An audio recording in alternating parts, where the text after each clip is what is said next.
November डिसेंबरमध्ये तिसऱ्या booster dose संबंधी गव्हर्नमेंटकडून गाईडलाईन येईल आणि तो सुरू होईल असं मला एक डॉक्टर म्हणून वाटतं. कोरोनाचा म्युटेशनच जो आता आपल्याला त्रास देतोय तो कोरोनाला स्वतःला एक दिवस संपेल. त्यामुळे ज्यांना होऊन गेला ते लसी घेतलेल्यांपेक्षा अधिक सुरक्षित आहेत असं माझं वैयक्तिक मत आहे आणि त्याला पुरेसा शास्त्रीय पाठबळ आहे. तुम्ही लस जरी बदलली तरी मूळ जो ज्याच्याशी आपण लढतोय तो शत्रू तोच आहे. बरोबर. त्यामुळे उगाचच्या उगाच लशीचं जास्त बाजारीकरण करू नये. पण ज्या देशात खूप जास्त शिक्षण आहे तिथे लसीकरणाला विरोध आहे.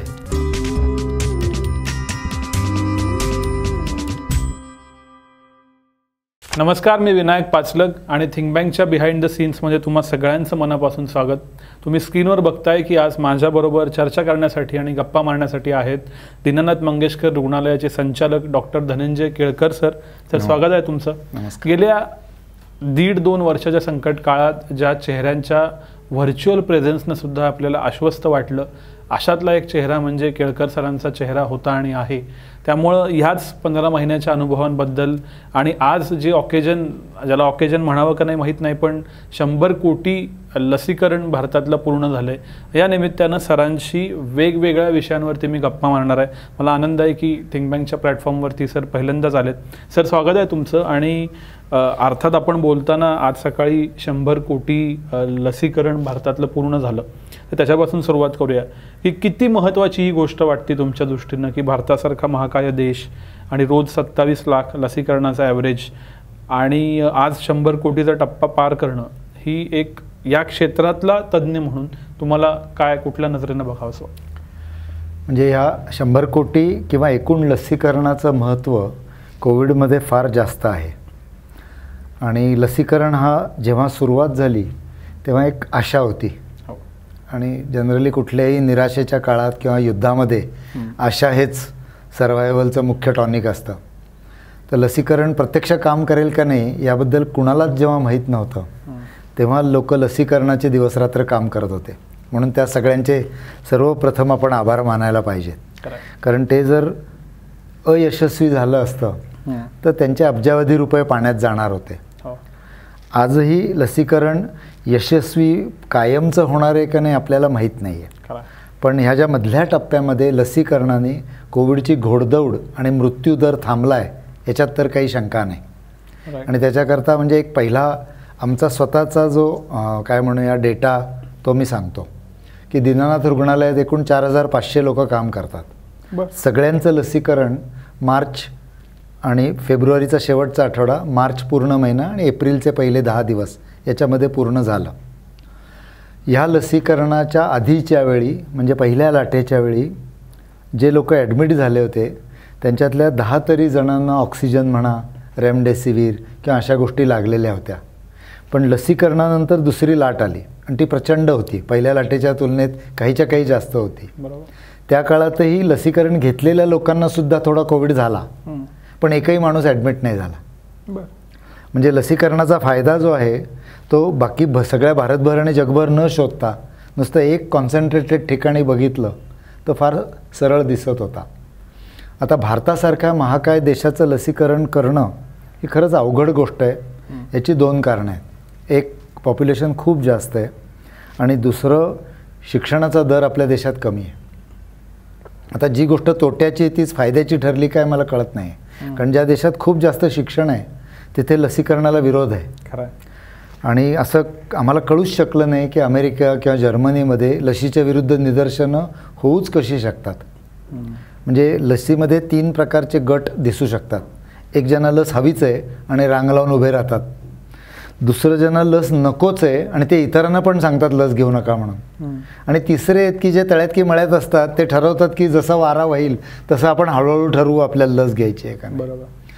सुदैवाने भारतामध्ये हा जो दुसरा गट होता की लस घ्यायची पण नाही आणि दुसऱ्याला पण सांगायचं घेऊ नको, हा अत्यल्प किंवा फार कमी राहिला. त्याचं कारण आपल्या सांस्कृतिक ह्याच्यात आहे का की एक भारत हा श्रद्धावान देश आहे. म्हणजे देवावर श्रद्धा असेल किंवा काय म्हणूया डॉक्टर्सचं ऐकणं असेल, तर भारताने लसीकरणाच्या विरोधी भूमिका विरोधी पक्षांनी म्हणूया, डॉक्टर्सनी म्हणूया, हॉस्पिटल्सनी म्हणूया, ही घेतली नाही. ज्यांना घ्यायचं नव्हतं असे थोडे होते, माझ्या माहितीत सुद्धा होते, पण त्यांनी निदान इतरांमध्ये प्रसार केला नाही. त्यामुळे एक संभ्रम सोसायटीमध्ये लसीकरणाबद्दल झाला नाही आणि त्याला मी सगळ्यात जास्त श्रेय देतो. नंबर 1चं श्रेय की भारतीय सोसायटीमध्ये लसीकरणाबद्दल संभ्रम निर्माण झाला नाही. दुसरं महत्त्वाचं श्रेय आहे की भारतामध्ये लसीची 2 महत्त्वाची केंद्र होती, जी बऱ्याच देशांना सुविधा नव्हती. लसी बनवणारे जगामध्ये भारत, युरोप आणि अमेरिका हे 3 सोडून कुठल्याच देशात लस बनलेली नाही आहे. तर ह्या 3 सोडून इतरांना लसीची उपलब्धतासुद्धा मागूनच मिळवावी लागणार होती. कारण अशा प्रकारच्या वैश्विक संकटामध्ये अमेरिका फर्स्ट जसं डोनाल्ड ट्रम्प म्हणायचे, तसं प्रत्येक देश स्वतःचं तर पहिलं बघणारच होता, कारण प्रत्येकावरच संकट होतं. अशा याच्यामध्ये स्वतःची लस असणं यासारखी मोठी, म्हणजे मी म्हणेन देवाची कृपा कुठली नव्हती. आणि त्यामध्ये दोन्ही कंपन्या म्हणजे सिरम इन्स्टिट्यूट आणि भारत बायोटेक या दोघांचंही योगदान भारतामध्ये खूप महत्त्वाचं आहे. आणि मला असं वाटतं की या आणि 2 ही महत्त्वाची कारणं आणि तिसरं शासनाचा सपोर्ट लसीकरणाला, जो पण फार महत्त्वाचा होता. काही देशांमध्ये स्वतः पंतप्रधानांनीच लस घेऊ नका अशा प्रकारचं उठवलेलं होतं, कोविड विरोधी बोलायचे. आपल्या देशात मात्र पंतप्रधानांनी स्वतः पहिली लस लोकांसमोर जाहीरपणे घेतली आणि त्याचा परिणाम मला वाटतं की जनमानसावर होतो, मोठ्या प्रमाणावर होतो. आणि या शासनाचा सपोर्ट, फ्री मोफत मिळणारी लस, लसीकरणाबद्दल संभ्रम नाही आणि आपल्या देशात तयार होणं, ह्या सगळ्याचं एक मिक्सचर होऊन आज आपल्याला 100 कोटीचा यशस्वी टप्पा दिसतो आहे. आणि त्याचा रिझल्ट पण म्हणजे कोविडचं जे प्रमाण आहे ते कमी येत, आपण जर ग्राफ बघितला तर आत्ता अगदी तळाला आहे कोविडचा ग्राफ, फार कमी आहे कोविड. तर मी म्हणेन की हे लसीकरणाचंच यशस्वी उदाहरण म्हणून त्याकडे बघता येईल. सगळ्या जगाला हेवा करावा अशी आपली आज स्थिती आहे. म्हणजे एक जे सामूहिक शहाणपण आपण म्हणतो की समाजाचं ऑटोमॅटिक तयार होतं, या सामूहिक शहाणपणानं देशाला पटकन तारलं. कारण एप्रिल मे मध्ये इतके पेसिमिस्टिक लेख यायचे की कसं होणार, काय होणार, आणि तर म्हणजे आता आपण त्या फेजमधून बाहेर येऊन सेफ झालोय देश म्हणून असं म्हणायचं का? म्हणजे सामूहिक शहाणपणाच्या आधी सामूहिक थोडा आचरटपणा पण होता. कारण पहिली वेव्ह गेल्यानंतर आणि कमी पेशंट झाल्यानंतर आपल्याला असं वाटायला लागलं की आपल्यामध्ये काहीतरी अद्भुत प्रतिकारशक्ती आहे. त्याच्यामध्ये क्रॉस व्हायरल इम्युनिटी म्हणतात, म्हणजे आमच्याकडे इतके व्हायरस आहेत, डेंगी आहे, चिकनगुनिया आहे, मलेरियासारखे जंतू आहेत, स्वाईन फ्लू येऊन गेलेला आहे, त्यामुळे आम्ही व्हायरसना इम्यून आहोत अशा प्रकारचा एक फॉल्स कॉन्फिडन्स देशामध्ये निर्माण झाला होता. प्लस आपला देश हा काय म्हणूया सोशली एकमेकांना भेटण्यामध्ये जास्त एक्सपर्ट आहे. म्हणजे त्याला संस्कृतीप्रिय म्हणूया किंवा उत्सवप्रिय म्हणूया. तर या उत्सवप्रियतेची सुद्धा मोठी प्राईस आपल्याला सेकंड वेव्हमध्ये मोजावी लागलेली आहे. त्यामुळं हे सामूहिक शहाणपण हे दुसऱ्या लाटेमुळं आलेलं आहे हे मान्य करायला पाहिजे. मी तर म्हणेन आज जर लसीकरणाचं यशस्वीतेमध्ये आपण 3-4 घटकांचा उल्लेख केला, पण दुसरी लाटसुद्धा त्याच्यामागे मोठ्या प्रमाणावर कारणीभूत होती. त्या लाटेमध्ये आपण जे हबकून गेलो होतो की औषधं मिळत नाही आहेत, ऑक्सिजन संपायला लागेल, रुग्णालयात बेड नाही आहे, त्या भीतीने लोकांनी व्हॅक्सिन किंवा लसीकरण केलं. आणि हे सामूहिक शहाणपण म्हणजे देर आहे दुरुस्त आहे अशा पद्धतीने आलं आहे, पण आलं आहे मात्र खरं. आणि मला असं वाटतं की एक निगेटिव्हिटी न होता मीडिया सकट सगळ्यांनी या लसीकरणामध्ये पॉझिटिव्हिटी मात्र गेल्या 3 महिन्यात ठेवली आहे. बरोबर. लसीकरणामुळं साईड इफेक्ट झालेच नाही आहेत किंवा कुणी माणूस मेलाच नाही आहे हे चुकीचं आहे. अपवादानी 1,00,000 5 लाखात 10 लाखात लसीकरणामुळं मृत्यू किंवा प्रॉब्लेम झालेले लोक आहेत, पण त्याला हायलाईट न करता लसीकरणाच्या फायद्यांना हायलाईट करणं हे सामूहिक शहाणपण आहे. खरं आहे. असं पण होऊ शकतं की नेमकं लसीकरणाच्या प्रॉब्लेमलाच हायलाईट करायचं आणि लसीकरण विरोधी दृष्टिकोन ठेवायचा, तर तो खरंच आपल्या देशात कोणी ठेवला नाही. ऑस्ट्रेलियामध्ये असं झालं की लसीकरणाच्या विरोधी न्यूज या लसीकरणाच्या न्यूजपेक्षा वाढल्या.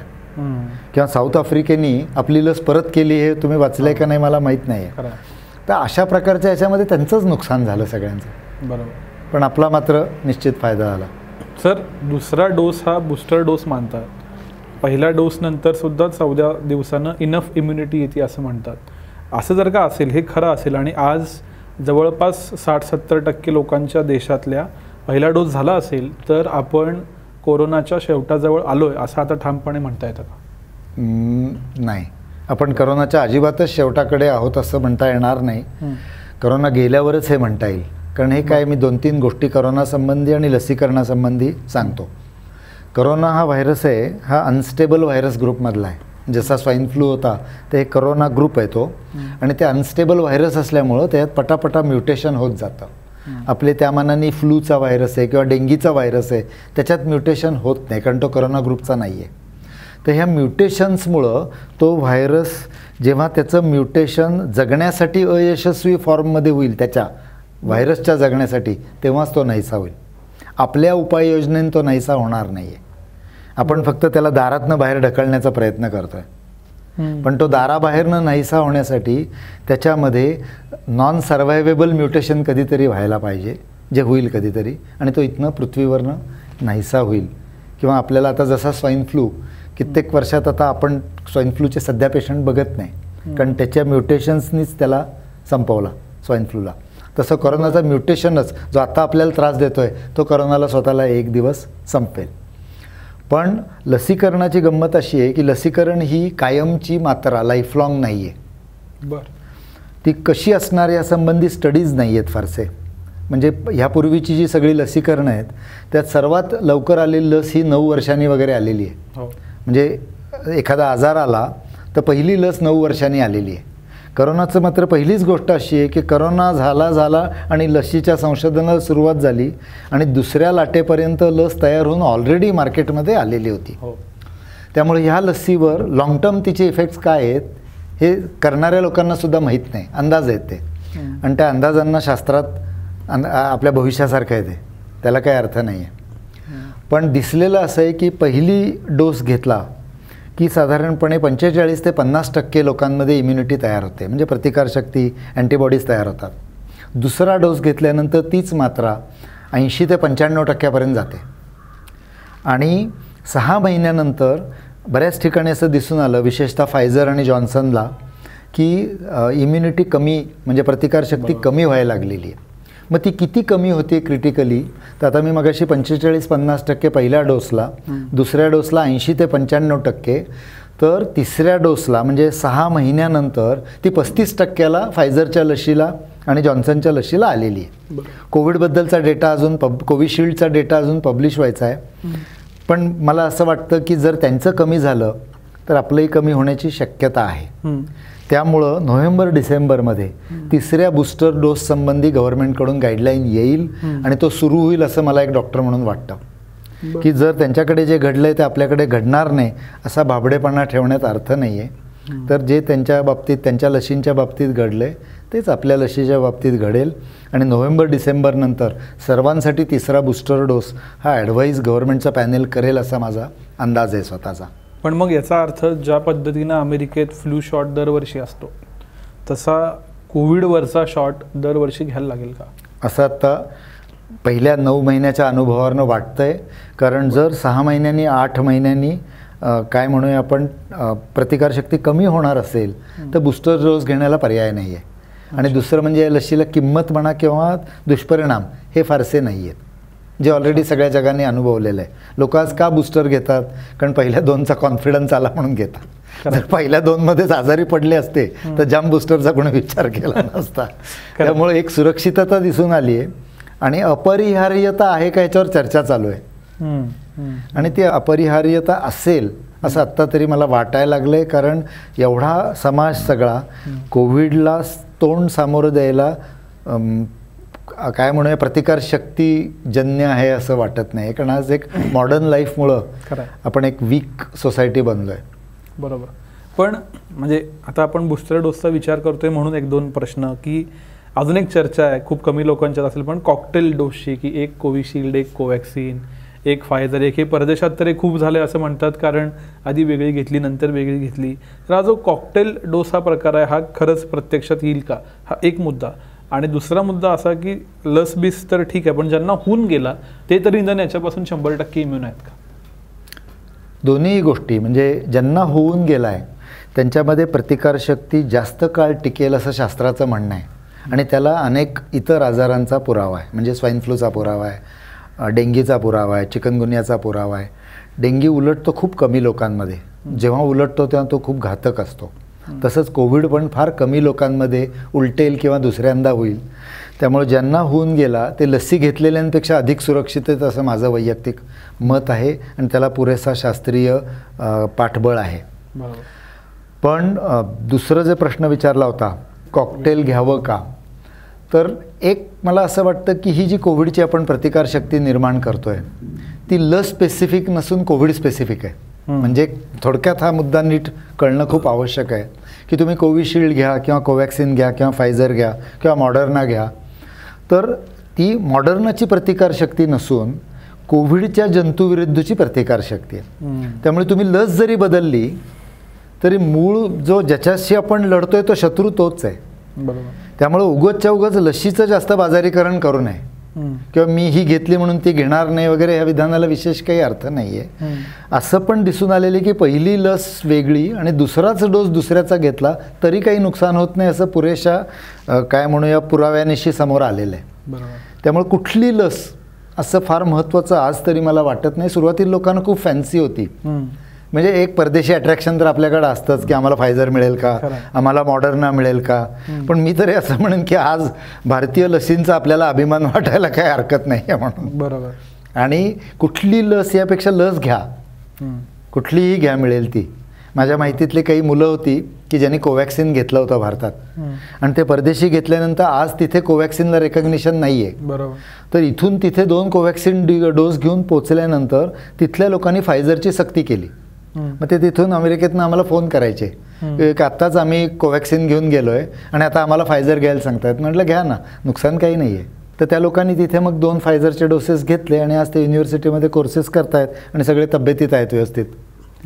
त्यामुळे कॉकटेलला काही प्रॉब्लेम नाही. सर, अजून एक चर्चा अशी होती की व्हेरियंट्सचं काय, याचं कारण समजा आता तुम्ही जसं म्हणालात की हा सतत व्हेरियंट होत राहतो वेगवेगळे, तर आता असा एखादा व्हेरियंट यायची शक्यता आहे का कोविडची की जी या कुठल्याच लसीला जुमानणार नाही आणि जणू काही ते वेगळं नवीनच पॅन्डेमिक आहे, असं कोविडचं परिवर्तन होण्याची शक्यता कितपत आहे? म्हणजे या व्हेरियंट्सची भीती बाळगावी का आनंद बाळगावा हा चर्चेचा मुद्दा आहे. तर जनरली आत्तापर्यंतचे जे आम्ही म्युटेशन्स म्हणतो त्याला आपण, हे व्हेरियंट्स म्हणजे म्युटेशनमुळे होतात. तर बहुसंख्य शास्त्रातली म्युटेशन्स असतात ती त्या व्हायरसच्या सर्व्हायवल करता असतात, त्याच्या ॲग्रेशन करता नसतात. म्हणजे व्हायरस अधिकाधिक टॉक्सिक व्हावा असं म्युटेशन नसतं, तर व्हायरसला स्वतःचं लाईफ ठेवता यावं म्हणून ते म्युटेशन असतं. त्यामुळे आम्ही तरी असं समजतो की म्युटेशन सहसा फार स्ट्रॉंग नसतं. सिनेमात जसं दाखवतात एक्समॅन किंवा काय सुपरमॅन अशा टाईपची म्युटेशन्स नसतात. तर बहुसंख्य म्युटेशन्स ही वीकर स्ट्रेन्स डेव्हलप होणारी असतात. त्यामुळं असं होऊ शकतं की ते म्युटेशन लसीला जुमानणार नाही असं होऊ पण शकतं. म्हणजे लसीला जुमानणार नाही म्हणण्यापेक्षा बायपास करेल की लस ज्याच्या विरुद्ध आहे तो टार्गेट सोडून एखाद्या वेगळ्या टार्गेटने ते आत येईल, पण ते वीकर होत जाईल याबद्दल जवळजवळ सगळ्यांना खात्री मला पण आहे. म्हणजे व्हायरस हा वीक होत जाणार आहे, स्ट्रॉंग होत जाणारा नाही आहे. पण म्युटेशन असल्यामुळं लढाई अजून संपली नाही याची जाणीव सगळ्यांना असली तर बरी. एवढं सगळं आपण बोलतोय की म्युटेशन्स विकर होतील, पॅन्डेमिकची भीती काय असते सगळ्यांनी अनुभवलं आहे. निदान हा एंडेमिक इतर आजारांसारखा आजार, म्हणजे आता मी आजूबाजूला बघतोय की ज्यांना अगदी 2 डोस झाल्यानंतर ब्रेकथ्रू इन्फेक्शन झालं ते पण इतकं साधं आहे की म्हणजे पॅरासिटेमॉल किंवा अशा गोळ्या घेऊन ते बरे होत आहेत. काही जण तर टेस्ट पण करत नाही आहे. तर असंही इतर आजारांसारखा आजार तरी होईल का, एंडेमिक होईल का, अशी आशा आहे. फक्त घाई नाही केली पाहिजे. अशी आशा का आहे, कारण आता WHO डॉक्टर सौम्या स्वामीनाथन जे आपल्या भारतीय आहेत त्यांनीच म्हणलं आहे की हा आता भारतात एंडेमिक होऊन राहील. फक्त एक रेड अलर्ट काय आहे की आत्ता अमेरिकेमध्ये आणि इंग्लंडमध्ये परत संख्याही वाढायला सुरुवात झाली आणि मृत्यू पण वाढायला सुरुवात झाली. एक उदाहरणार्थ रशियामध्ये 1000च्या वर मृत्यू आजपर्यंत गेल्या 18 महिन्यात कधीच झाले नव्हते, ते गेले 4-5 दिवस सुरू झालेत. अमेरिकेमध्ये 1000च्या वर मृत्यू चालूच आहेत आणि इंग्लंडमध्ये मृत्यू आणि इन्फेक्शन्स दोन्ही गेल्या 1 आठवडाभर जोरात सुरू झालेले आहेत. त्यामुळं हा एंडेमिक एक ना एक दिवस होणाऱ्याच्या शंका नाही आहे, पण तो दिवस लवकर आपल्याला आणता येणार नाही. पण मग हे कारण काय, असं काय तिथं वेगळं घडलंय की परत हे सगळं वाढतंय? एक म्युटेशन त्याचं एक कारण आहेच आहे की म्युटेशनमुळं इम्युनिटी जी आधीची लसीकरणाने केलेली होती त्याला ते बायपास करून तो व्हायरस इन्फेक्शन करतोय, हे खरं आहे. बेदरकारी पण वाढली आहे व्हॅक्सिनमुळं. म्हणजे एक धोका जो मी सुरुवातीपासून मांडत आलेलो होतो की मास्क का वापरायचा, हात का धुवायचे, सोशल डिस्टन्सिंग का करायचं. त्याचं मूळ असं होतं की कोविड टाळणं अशक्य आहे, पण कोविडचा मोठा डोस आपल्या श्वासातनं आत जाऊ नये.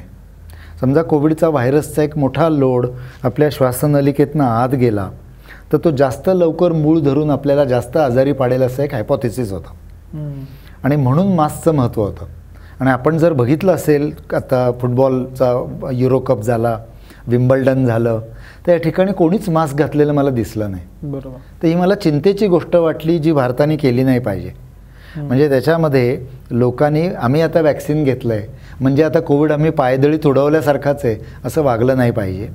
तर कोविडचा हा जो शेवट आहे, मी जो एक लॉजिकल एंड म्हणतो आपण एखाद्या आजाराचा, तर तो लॉजिकल एंड हा वीक म्युटेशन नंतर होणार आहे. पण ती वीक म्युटेशन्स ऑलरेडी आपण त्या स्थितीला पोचलो आहे अशी घाई करता कामा नये. म्हणून मला तरी असं वाटतं की अजून एक 6 महिने ते 1 वर्ष हे सावधपणे खेळण्याचं वर्ष आहे. ज्याला आपण अजूनही उत्सवप्रियता न दाखवणं, म्हणजे आपण गणपती उत्सव नाही केला याचा पुण्याला ह्या वर्षी तरी अभिमान वाटला पाहिजे. तसंच दिवाळी जर आपण साजरी नाही केली तर पुण्याला त्याचा यावर्षी अभिमान वाटायला पाहिजे. पण आपण असं म्हणलं की आमचं आता वॅक्सिनेशन सॉलिड झालं आहे पुण्यात आणि आता धडाधड एकमेकांच्या घरी जाऊन दिवाळी साजरी करू, तर आपण इंग्लंड अमेरिकेच्या पंक्तीत नक्की जाऊन बसू अशी मला खात्री आहे. मला ह्याच्यातनं खूप प्रश्न सुचत आहेत, मी एक एक करून विचारतो. त्यातला पहिला प्रश्न असा आहे की असं काही गणित आहे का की इतक्या टक्के लोकांचं फुल वॅक्सिनेशन झालेलं आणि तिथं इतकी सर्ज आली, म्हणजे फुल वॅक्सिनेशन इन दीज कंट्रीज आणि वाढलेलं सर्ज, याचं काही आहे का कोरिलेशन? नाही आहे. ह्याचं कारण असं की वॅक्सिनेशन झालेल्या लोकांमध्ये पहिली अशी आशा होती की ते ट्रान्समिटच करणार नाहीत म्हणून.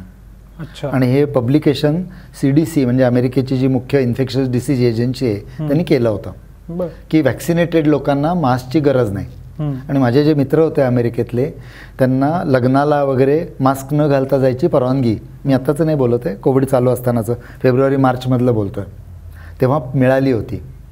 पण पुढे त्याच CDCनी व्होल्टाफेस म्हणजे घुमजाव करून असं पब्लिश केलं की वॅक्सिन झालेले लोक व्यवस्थित, पूर्ण प्रोटेक्टेड लोक व्यवस्थित व्हायरस ट्रान्समिट करू शकतात.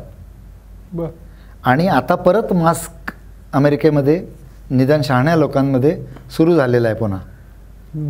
तर इस्रायल जे सगळ्यात जास्त वॅक्सिनेटेड जगातला देश होता, तिथे जेव्हा त्यांनी पूर्ण मास्क काढून जोरदार सगळं सुरू केलं तेव्हा कोविडची लाट यायला सुरुवात झाली आणि त्यांनी बूस्टर डोस पहिला घेतला जगात. इंग्लंडचं वॅक्सिनेशन भारतापेक्षा बरंच पुढं आहे. म्हणजे आत्ता भारताचं आपण 50-55% बोलतो तर इंग्लंड 70-75% आहे. तर इंग्लंडमध्ये जोरदार कोविडची लाट सुरू झालेली आहे. अमेरिकेत वॅक्सिनेशन विचित्र पद्धतीने आहे, म्हणजे काही राज्य आहेत डेमोक्रॅटिक त्याच्यात भरपूर झालं आहे, रिपब्लिकन राज्यांमध्ये कमी झालं आहे असं चित्र मला दिसतं. तर तिथे पण वॅक्सिनेटेड ह्याच्यात सुद्धा कोविड आहे. म्हणजे वॅक्सिन हा कोविडला हरवण्याचा उपाय नसून स्वतःला सुरक्षित ठेवण्याचा उपाय आहे. अच्छा. कोविडला वॅक्सिन हरवू शकणार नाही आहे. कोविड दाराबाहेर जाऊन बसतोय वाट बघत. स्वतःची सुरक्षा अशासाठी वाढते की वॅक्सिनेटेड लोकांचं ICUच्या व्हिजिट्स कमी आहेत, मृत्यूदर कमी आहे, इथपर्यंत ठीक आहे. पण वॅक्सिनेटेड लोकांनी बेदरकार होण्याने वॅक्सिन स्ट्रॅटेजीज फेल होण्याची शक्यता आहे. जर वॅक्सिनेटेड लोक बेदरकार झाले तर जोपर्यंत कोविड जसं तुम्ही म्हणालात की एंडेमिक होत नाही किंवा एक फ्लूसारखा साधा घटक म्हणून राहत नाही, तोपर्यंत आपण बेदरकार नाही झालं पाहिजे. हे सगळं शास्त्रीयदृष्ट्या जरी पटत असलं तरी एक कॉमन मॅनच्या मनात शंका आहे की आता 18 महिने झाले, मास्क घालणं, ही सगळी प्रिकॉशन्स करणं, याच्यात काही ना काही सैलाव म्हणजे काही ना काही सैलपणा येतोच आहे. तर असा दिवस इमिजिएट फ्युचरमध्ये शक्य आहे का की खरंच पूर्णपणे सुरक्षितरित्या मास्क न घालता बाहेर फिरताय? 6 महिने तरी मला दिसत नाही असा दिवस. म्हणजे फिरतील लोक, पण हां म्हणजे कारण आता मी बऱ्याच ठिकाणी भारतामध्ये काय पक्ष्यांची फोटोग्राफी करायला जातो आणि कोविड झाल्यापासून परदेशी मी गेलेलं नाही आहे, पण भारतात फिरतो. तर पुणे आणि मुंबई आणि हे सगळं ओलांडल्यानंतर बऱ्याच ठिकाणी कोणीच मास्क घालत नाही, फार कमी मास्क आहे. म्हणजे मी काश्मीरला गेलो, जवळजवळ मला फार मास्क दिसलाच नाही. मी अरुणाचलला गेलो, जवळजवळ मला मास्क दिसलाच नाही. मी गुजरात राजस्थानच्या इंटेरियर एरियात फिरलो, मला जवळजवळ कुठे मास्क दिसलाच नाही. मास्क घातलेल्या माणसाकडेच लोक विचित्रपणे बघतात की हे कुठनं तरी डेंजर शहरातनं आलेत म्हणून. त्यामुळं मास्क नसलेल्या जागा ऑलरेडी खूप आहेत. पण कोविड जिथे काय म्हणूया दबा धरून बसले असे पुणे शहर दुर्दैवाने आहे, किंवा मुंबई आहे, किंवा चेन्नई आहे, किंवा दिल्ली आहे, बेंगलोर आहे. तर आपण असं बघितलं तर कोविड हा शहरांचा आजार म्हणूनच ओळखला जाईल, भविष्य सांगेल. तर या शहरांमधनं तरी ही प्रिकॉशन घेण्याशिवाय अजून 6 महिने पर्याय दिसत नाही. मग तुम्ही जाल बाहेर, हरकत नाही जायला, पण सुरक्षितपणेच जायला पाहिजे. पण सर, म्हणजे याचा अजून एक अर्थ असा काढायचा का, किंवा असा जो प्रश्न आधीपासून चर्चेत होता, वॅक्सिनेशन हो किंवा न हो, तिसरी लाट येणार अशी चर्चा दुसऱ्या लाटेच्या एंडला होती आणि त्याची तयारी आपण खूप करून ठेवली आहे, ती चांगली गोष्ट आहे. पण आता या तिसऱ्या लाटेची भीती बाळगायची का, ती येणार का, आणि त्याच्यातनं काय होणार? तिसरी लाट, आता लाट हा शब्द काय थोडासा असा आहे की मोठ्या प्रमाणात आली की आपण तिला लाट म्हणतो, अशी येईल असं मला वाटत नाही आहे. म्हणजे मोठ्या प्रमाणात कोविडचा पुन्हा प्रादुर्भाव भारतभर होईल असं मला वाटत नाही आहे.